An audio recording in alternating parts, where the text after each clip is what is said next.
ప్రభునందు ప్రియులైన మీకందరికీ యేసుక్రీస్తు ప్రభువారి నామములో శుభవందనాలు తెలియజేస్తూ ఉన్నాం.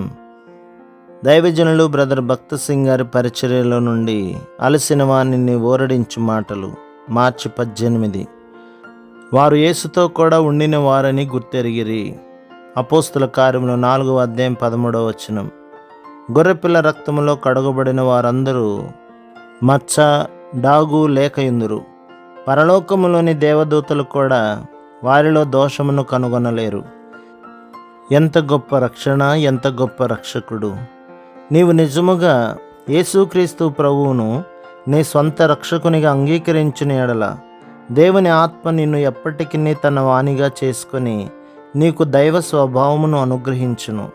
ఇది కేవలము దేవుని కృప ద్వారానే కలిగెను గాని ఏ మానవుడు కాదు. అందుచేతనే నీవెచ్చటికి వెళ్ళినను ప్రభు యొక్క మహిమతో ప్రకాశించదవు. ఒకసారి ఒక వ్యక్తి రోజా పుష్పముల పొద క్రింద నుండి కొంత మట్టిని తీసుకునినప్పుడు రోజా పుష్పముల వాసనను ఆ మట్టిలో నుండి వచ్చుట గమనించెను. అదే విధముగా ఆయన పాదముల చెంత నీవు ఎంత సమయమును గడిపెదవో అంతగా నీ జీవితంలో ప్రతి భాగము ఆయన మహిమతో, సౌందర్యముతో, శక్తితో నింపబడును. ఈ భూమి మీద మన పరలోకపు పిలుపు ఇదే. ఈ భూమి మీద నీకు ఏ ఉద్యోగమైనను ఉండవచ్చును గాని ఆయన పరిశుద్ధత యొక్క సువాసన నీ మీద కనబడును. అంతేకాక దేవుడు మనలను ఎడతెగక నడిపించుదునని వాగ్దానం చేసెను. యెషయా గ్రంథం 58వ అధ్యాయం 11వ వచనం.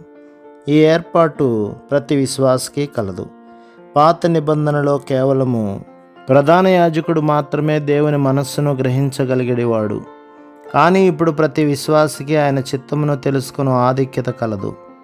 యోహాను సువార్త 4వ అధ్యాయం 34వ వచనం, 6వ అధ్యాయం 38వ వచనం, 7వ అధ్యాయం 17వ వచనం, 8వ అధ్యాయం 28వ వచనం, 9వ అధ్యాయం 31వ వచనం.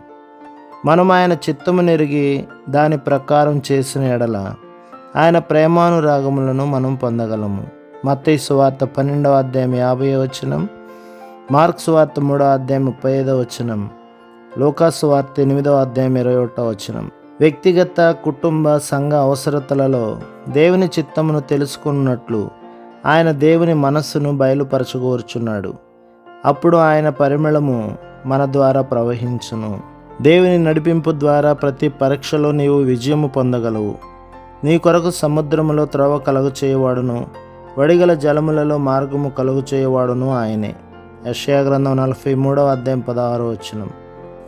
ఆయన ప్రేమగల, నేర్పరితనము గల హస్తముల ద్వారా నీవు ఎట్టి అంధకారములో నుండి అయినను, లోయ నుండి అయినను సురక్షితముగా నడిపించబడదు. సాతాను యొక్క ఎదిరింపు నీకు తెలియకపోయినను, అంధకారము నిన్ను చుట్టుముట్టినను, ఆయన నడిపింపు ద్వారా నీవు ఆయన స్వరమును వినగలవు. భయపడకుము, ఇక్కడ కూడా మార్గము కలదు. ఇది అనుదినము, ప్రతి గంట నీ యొక్క అనుభవము కాగలదు. ప్రభు మిమ్మును, మీ కుటుంబమును, మీ సంఘమును దీవించి ఆశీర్వదించునుగాక.